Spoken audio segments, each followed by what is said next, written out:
سلام دعنا هبلي كم يصنعكم خبركم تملكتنا حاصرت زينات ساعات حزنا لكم قريبنا لنا حبيركم نصنحو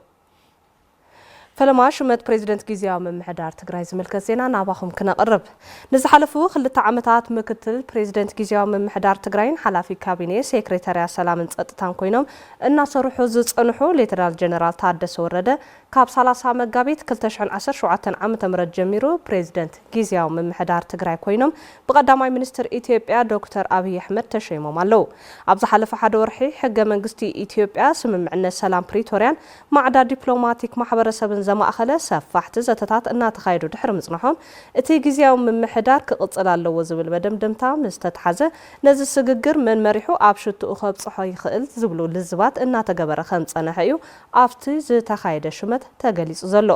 ሎሚ ብዕልን ብሰላማዊ መንገድን ብሓድሽ ባህሊ ስግግር ስልጣን ንምክያድ ዝተሰናደአ ፕሮግራም ኣካይድና ኣለና ሌተናል ጀነራል ታደሰ ወረደ ድማ ኣብ ዝሓለፉ 2 ዓመታት ዝነበሩ ድኽመታትን ጥንካረታትን ብግልጽ ዝግንዘቡን ኣብ ዝሕዚ እዋን ኣብ ክልል ትግራይ ዘሎ ክፍተት መሊኦም ንቅድሚት ክወስዱ ይኽእሉ እዮም ዝብል እምነት በብዙሓት ኣካላት ተኣሚኑሎም እቲ ሽመት ከም ዝተዋሃቦም ቀዳማይ ሚኒስትር ኢትዮጵያ ዶክተር አብይ አሕመድ ዕላው ገይሮም ህዝቢ ትግራይ ዝጸምኦ ሰላምን ልምዓትን ከም ካልኦት ኣሕዋቱ ወጽኡ ናይ ምእታው ድሌት ንምዕዋት ንኢትዮጵያን ንኣፍሪካን ረብሓ ዝህብ ነገር ሰሪሖም ንምሕላፍ ታሪኽ ዝሃቦም ዕድል ክጥቀሙሉ ድማ ተስፋ እንገብር ኢሎም ቀዳማይ ሚኒስትር ፌደራል ዶክተር አብይ አሕመድ ኣብ ዝተሳለጠ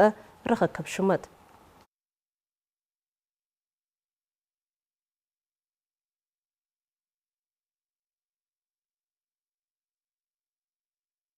بتزامد زينا أيتجيتاتشو ردا بمسرة وعلى بريتوريا بريزيدنت جيزياو ممحدار تግራይ ኮይኖም ንክልተ ዓመታት ኣብ ዝነበሮም ጻንሒት ንህዝቢ ትግራይ ዘለዎ ምስጋና ገሊጾም ናይ ክልተ ዓመታት ሓላፍነት ጊዜያዊ መምሕዳር መጋቢት 30 2017 ዓመተ ምህረት ብዕሊ ኣረኪበለኹ ዝበሉ ኣይተጌታቸው ረዳ ህዝቢ ትግራይን ደገፍትን ንዝሃብኩም ድጋፍን ንዘርአኹም ክብርን ልዑል ናእዳለን ንኽብሉ ኣብ ናይ ውልቆም ድሕረ ገጽ ኣብ ዘጻሓፍዎ መልእኽቲ ኣመስጊኖም ኣብ ሕማቅ ኩነታት ዝነብር ዘሎ ህዝብና ናብ ንቡር ዝምለሰሉ ኩነታት ክፍጠር ሕዝውን ህዝቢ ትግራይ ንምግልጋልን ኩለ መዳያዊ ባህግታቱ ክሰምሩ ዘካኣልን ኩሉ ክገብር ድሌት ሰላምን ለውጥን ከይኹለፍ ቃልስና ነሐይል ኢሎም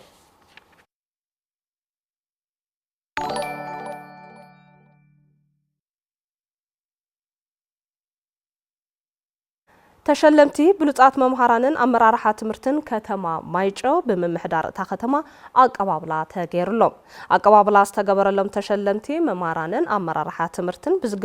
ብዝተገበረሎም ዘሎ ምትብባዓት ሓቢኖም ንዝበለጸ ስራሕቲ ብምልዕዓል ተረከብቲ ወለዶን ምህናጽ ከም ዘምዕልዎ ተዛሪቦም ከንቲባ ከተማ ማይጨው ኣይተ ዮሐንስ አዱኛ ንተዓወቲ እንኳዕ ደስ በለኩም ድሕሪ መባል መምሃራን ቅድሚ ሕዚ ክንደት ዝሰርሕዎን ዝለፍዕዎን ንፍረጻሞም ዝምጥን ክብሪ ከም ዘይተገበረሎምን ሕዚ ግና እቲ ስራሕቲ ምትብባዕ ተጠናኺሩ ክቕጽል ከም መምሕዳር ብጽሒቱ ከም ዝፍጽም ገሊጾም ከም ጸብጻብ ሃፍቱ ብስራት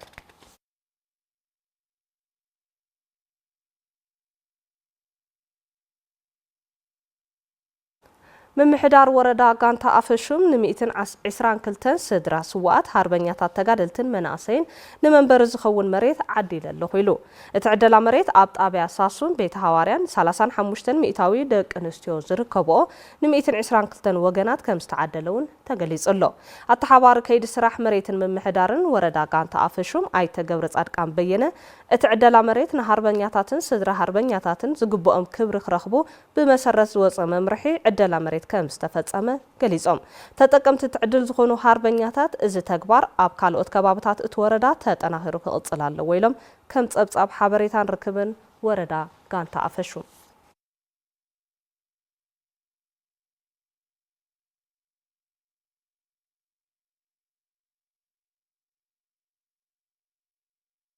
ኣብ ወረዳ ታሕታይ ቆራሮ ጣብያ መደባይ ጠረር እትርከብ ማሕበር ሄሊና ን82 ስድራ ስዋት ልዕሊ 500,000 ብር ሓጊዛ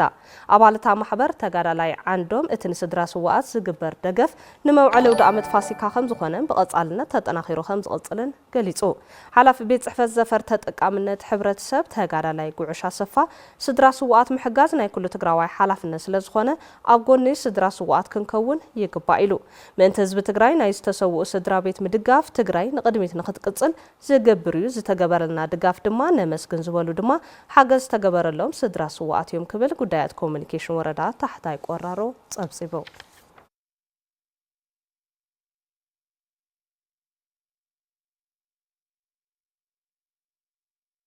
كابناي وصازينا دمال على واي بيت فردي أمريكا بريزيدنت دونالد ترامب أب أوان كويناس تقوملو حق هتصوان تتقيمهم سدتنياتات كبارورو فقد هيبو لعلواي بيت فرد أمريكان أولات جوجل جبرنياتات فنزويلا ناب إل سالفادور نخيط الرزوز خلك الحقي توسخ مرمرا يدلي بموبال نجيزيو دوابيل وكان تنبره بريزيدنت ترامب اتم سدتنياتات أولات جوجل جبن مخانم بمخصاص أنصار أمريكا كونات كايدو سلز أنحو بمسارة اتحقي كسجو قلوون كبلو تماقيتم اتبيت فردي مقابت عسران تشعتن كل تشحن عسر شعتن عامة مرت بزوصنو سنة اتتزاز كفتس ام جيزيك وهابن قدم مبرارم قدام زقربلو قبؤن نتسان كيد فردي كختل كم زلوو عزيزو محبر سيفيليا مسلات أمريكا نتوسان بيت فردي زي قبؤ إيلون تخنن بريزيدنت أمريكا دونالد ترامب أب تروز محبراو ميديا لعلواي بيت فردي دوباتنان هاجرنان كنحلو بمفقاد لعلنا حقي أصنعون فتح دوز بللو ما عالتي إيو قبلوني إيدوم دحر مصداقت حقي أب حانت معالت طرح بوحدو 130 سدتنياتات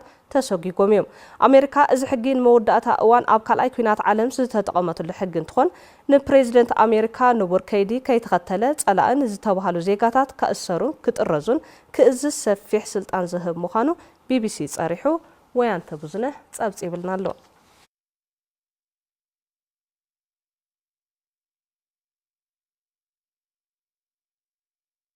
ناي الساعات زمرزنا يوم حاد صارت زينات زازيمنا لوام قبر كيدان مساكم تصانيحي سلام